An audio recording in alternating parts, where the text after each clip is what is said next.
Hi friends, welcome back to my channel rocking Bunty Babu 143. ఎలా ఉన్నారు? అందరూ బాగున్నారా? నేనైతే బాగున్నాను. ఓకే అనమాట.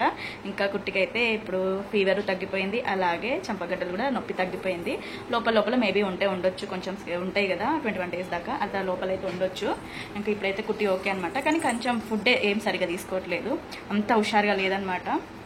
ఇంకా కొంచెం అట్లానే ఉంది, హుషారుగా లేదు. ప్లస్ అంత ఫుడ్ ఏం తీసుకోవట్లేదు, ఇష్టంగా తీసుకోవట్లేదు.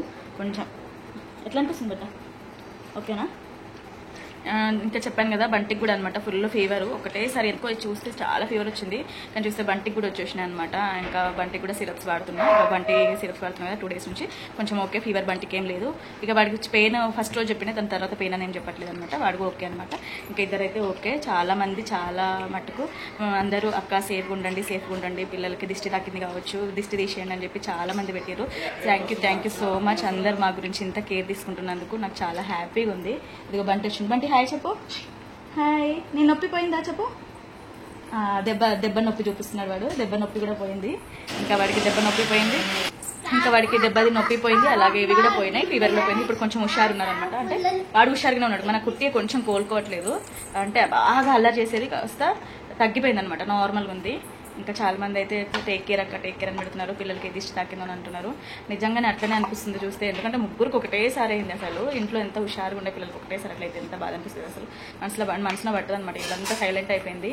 ఇంకా నా వీడియోస్ కూడా అందుకే ఏం లేవు, ఉన్న ఫస్ట్ వీడియోస్ షార్ట్సే పెడుతున్నాను అనమాట. వీళ్ళు ఏం అల్లరి ఏం లేవన్నమాట. ఇంకా ఫుల్ అయితే ఎండలు కొడుతున్నాయి. ఇంకా వాళ్ళైతే నాటుకోడి తీసుకొచ్చారు అనమాట. ఇంకా నాటుకోడి తీసుకొచ్చారు కదా, ఇక్కడైతే జొన్న రొట్టె కూడా చేసేసిన. ఇదిగోండి, అసలు చెమటగా వేడికి చచ్చిపోతున్నాం, అంత వేడొస్తుంది.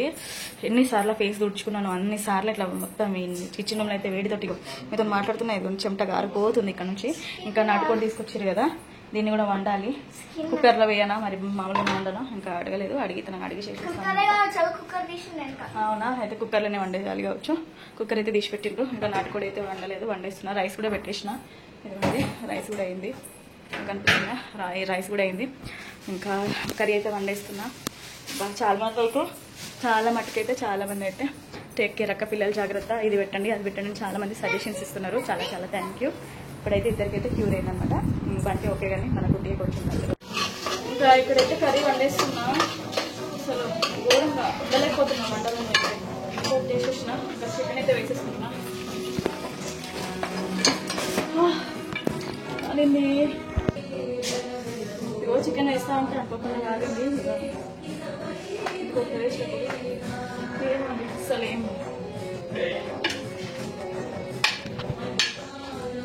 వేసైతే కలిపేసుకున్నా. కొంచెం ఆగిన తర్వాత కారం పొడి వేసేస్తా. కారం పొడి వేసి నీళ్ళు వేసి మరిగినాక కొత్తిమీర వేసి దింపితే అయిపోతుంది. ఇంక ఇక్కడైతే కారం పొడి వేసి కలిపిస్తున్నాము. కారం పొడి వేసేసినాం, తను కలిపేస్తున్నారు. ఇగో వేసేటప్పుడు ఇక్కడ చూడండి, ఇగో కాలింది అనుకోకుండా, మండుతుంది బాగా అనిపిస్తుంది. ఇగో నేను కనిపిస్తుందా మీకు?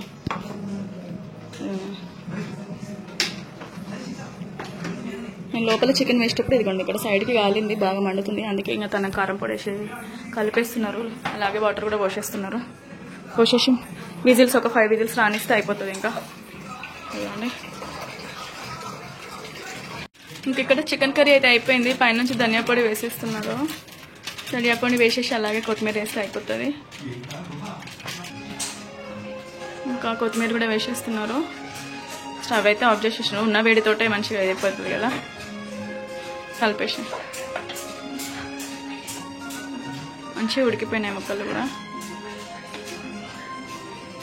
చికెన్ కర్రీ అయితే అయిపోయింది అనమాట. అయితే చాలా మంది ఏమని చెప్పారంటే అక్క పిల్లలకి దిష్టి తీసేయండి అని చెప్పారనమాట చాలా మంది. Thank you so much. ఇంకా దిష్టి అయితే ఎండుమిర్చి అలాగే పసుపు అలాగే ఉప్పు వేసి తీస్తారు కదా. ఇంకా నేనైతే ఏం చేస్తున్నా అంటే, నేను చేసుకున్న రొట్టెలు ఉన్నాయి కదా, రొట్టె కొంచెము, అలాగే రైస్ ఉంటుంది కదా, రైస్ కొంచెము, అలాగే నాటుకోడి వండినా కదా పిల్లల కోసమే అనమాట. ఇది మొక్కుకొని కోపించినాం అనమాట. ఏది ఉన్నా కానీ పోతుందని చెప్పేసి మొక్కి కోయించుకొచ్చిన నాటుకోడి అనమాట. ఇంకా అందుకే ఒక పీస్ అయితే వేసేస్తున్నా. ఇంకా చపాతి రొట్టె అలాగే రైస్ తర్వాత నాటుకోడి చికెన్ ఒకటి వేసి పిల్లలకి ఏదైనా కానీ ఈ దాంతో తీసి పడేస్తున్నట్ట ఏదైనా సరే పోతుందంట. అందుకే దీంతో దిష్టి తీస్తున్నా. అమ్మ చెప్పింది అనమాట, ఏదైనా ఉన్నా కానీ ఇట్లా చేస్తే తొందరగా పోతుంది బిడ్డ అని చెప్పేసి ముగ్గురిని అయితే నిల్చోబెట్టేసి తీస్తాను అనమాట దిష్టి అయితే.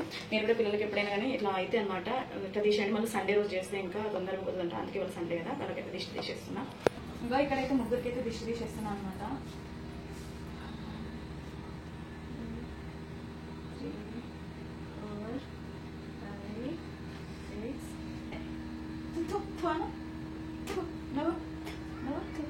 ఇట్లా తీసేస్తున్నా. మళ్ళీ ఇంకా నాకు వస్తుంది. ఇట్లా తీసేస్తే ఏదైనా కానీ పోతుంది అనమాట. అందుకే తీసేస్తాను. ఏదైతే బయట పడేస్తున్నా. మీరు కాళ్ళు కట్టుకొని పోండి పెట్టా. ఇంట్లోకి కాళ్ళు కట్టుకొని పోండి. ఇంట్లోకి ముగ్గురు కాళ్ళు కట్టుకోండి.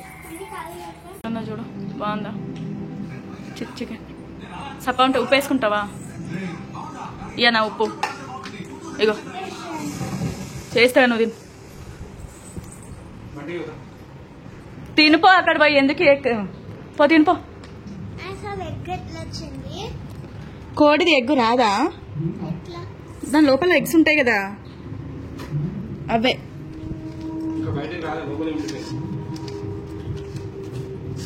పెట్టనా ఎగ్ పెట్టనా?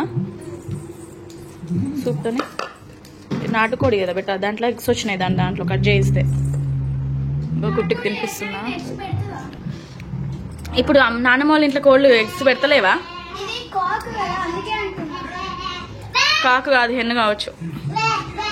హెన్ అయితేనే ఎగ్స్ ఉంటాయి, కాకు అయితే పెట్టదు. ఇక్కడైతే తినేస్తున్నాం అందరం. అయితే ఇంకో కుట్టికి తినిపిస్తున్నా. బాగుందా ఎగ్? ఎట్లా నచ్చిందా? ఇంకో కుట్టికి అయితే తినిపించేస్తున్నా. అని అక్కడ తింటుంది. ఇంకక్కడైతే బంటి అవ్వ తింటున్నాడు. బాగా అల్లరి చేస్తున్నాడు. కొంచెం జనం ఎక్కడ తగ్గిందా అని